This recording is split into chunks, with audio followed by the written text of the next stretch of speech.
Eu saúdo a todos com a graça, a paz do Senhor Jesus Cristo. Cumprimento os diretores, pastores aqui presentes, administradores da FATES, o corpo docente, a todos os alunos. Eu agradeço nesse momento, de uma maneira toda especial, aqueles que me endereçaram o convite, que tiveram essa confiança de oportunizar a palavra nesse momento, que é de tão grande relevância para a vida de cada um. Cumpriu o seu projeto de formação teológica e que nesse momento celebra o sucesso do término do seu curso. Gostaria de fazer uma leitura também da palavra de Deus, que está escrito na carta escrita aos Hebreus, capítulo de número 4, o versículo 12, um texto bastante conhecido de todos nós, que diz o seguinte: porque a palavra de Deus é viva e eficaz, e mais penetrante do que espada alguma de dois gumes, e penetra até a divisão da alma e do espírito, e das juntas e medulas, e é apta para discernir os pensamentos e intenções do coração. Meus prezados irmãos, ouvintes hoje aqui, durante a Idade Média, nós tivemos um momento da história em que a teologia gozou de um grande prestígio, de um grande privilégio, era tida como a rainha das ciências. O início da modernidade trouxe uma desabilitação da teologia como conhecimento que pudesse ser trazido para o mundo acadêmico público.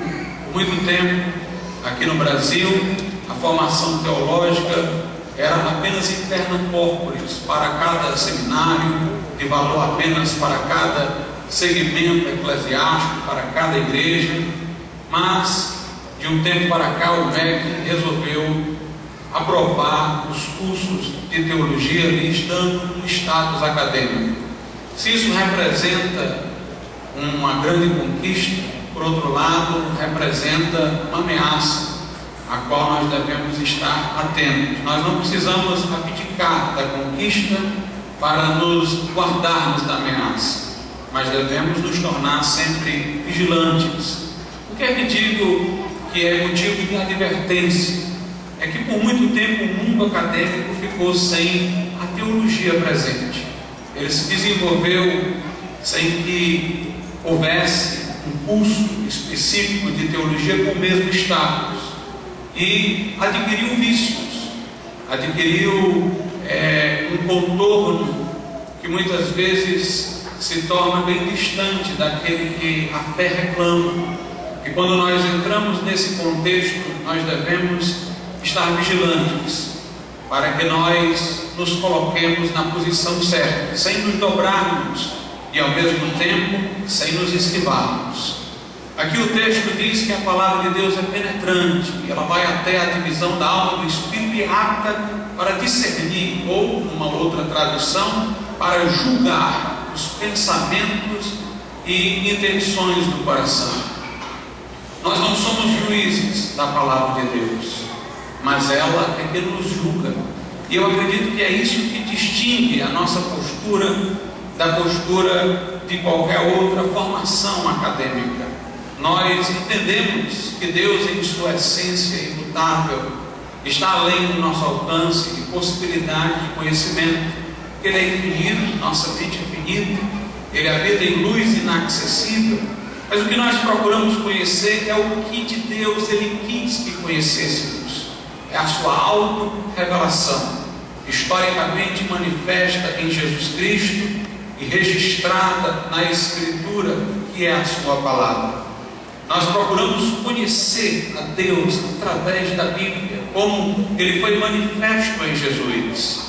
E devemos saber que o nosso tratamento para com a Bíblia é distinto, por exemplo, do tratamento de um cientista natural com os seus experimentos, com os seus ratos de laboratório. Nós não estudamos a Bíblia da mesma forma que um historiador simplesmente estuda um documento histórico. Não desprezamos a historicidade da Escritura, levamos em conta o seu aspecto histórico, mas ela é muito mais do que um documento, um registro de acontecimentos para nós. Ela tem autoridade.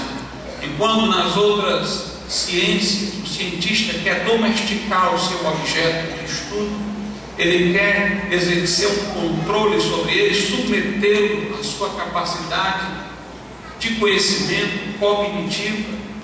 Nós nos achegamos à Bíblia não para dominá-la, mas para sermos dominados por ela. Nós não queremos julgá-la, nós queremos ser julgados por ela. Ela é apta para discernir os pensamentos e intentos do coração. Uma das coisas que me traz mais pesar é ver inúmeras pessoas com um bom conhecimento teológico, mas que, para serem ambientalizadas com o mundo acadêmico, questionam, por exemplo, a infalibilidade, a inerrância, a inspiração das Sagradas Escrituras, relativizam a autoridade da Bíblia Sagrada, em vez de a ela se submeterem. E nós temos visto muito disso hoje.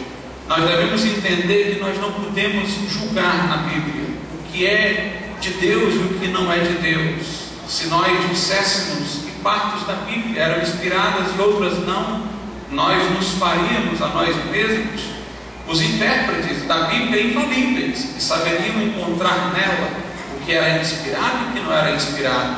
Mas nós não somos juízes da palavra, nós somos julgados por ela. Ela diagnostica o que nós somos. Nós não é que distinguimos tanto a ela como tendo partes humanas e partes divinas. Deus falou através de homens, mas aqui nós temos a palavra infalível do Deus vivo. Mas o texto diz a palavra que é viva e eficaz. A palavra é viva, meus queridos irmãos, quando ela é adequada ao propósito para o qual foi nos enviada. Ela foi enviada para que Deus falasse conosco. Ela não foi enviada para ser um monumento para a nossa apreciação, um registro histórico documental para que nós pudéssemos examinar de modo crítico. Ela é a boca de Deus. Deus quer nos falar através da Bíblia. Na verdade, para alguns a Bíblia deixa de ser a palavra de Deus pelo modo como a recepcionam. Eles a leem apenas como um documento histórico, como uma arte literária, só relevam o aspecto humano da Escritura e perdem a oportunidade de ouvir a voz de Deus lhes falando no mais íntimo do coração. Estes aí tornam a palavra muda para si. Mas não é que a palavra é muda, não é que a palavra é morta, porque a palavra foi nos enviada para falar ao nosso coração. Foi com esse propósito. Se alguém apaixonado recebesse uma proposta de casamento exatamente de quem ama, mas entendesse essa proposta como uma brincadeira, leria como uma piada a proposta.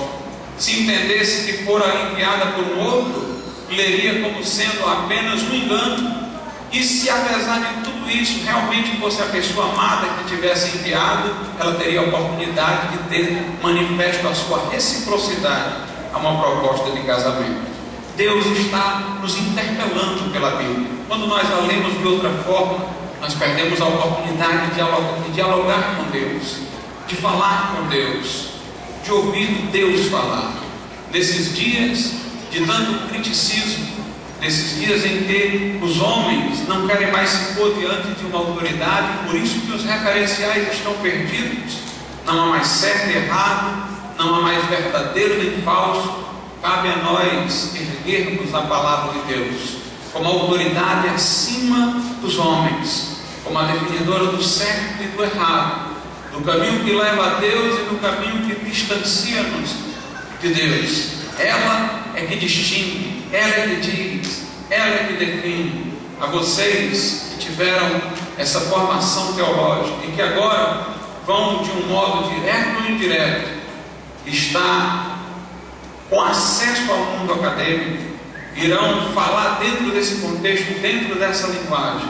A minha recomendação é: tomem a palavra de Deus como aquele valente que Davi segurou a sua espada, com tanta intensidade, que terminada a sua batalha, ele já não pôde abrir a mão e soltar a espada. Ela tinha ficado presa no seu braço, e os nervos ficaram tão contorcidos que os dedos já não mais se abriram.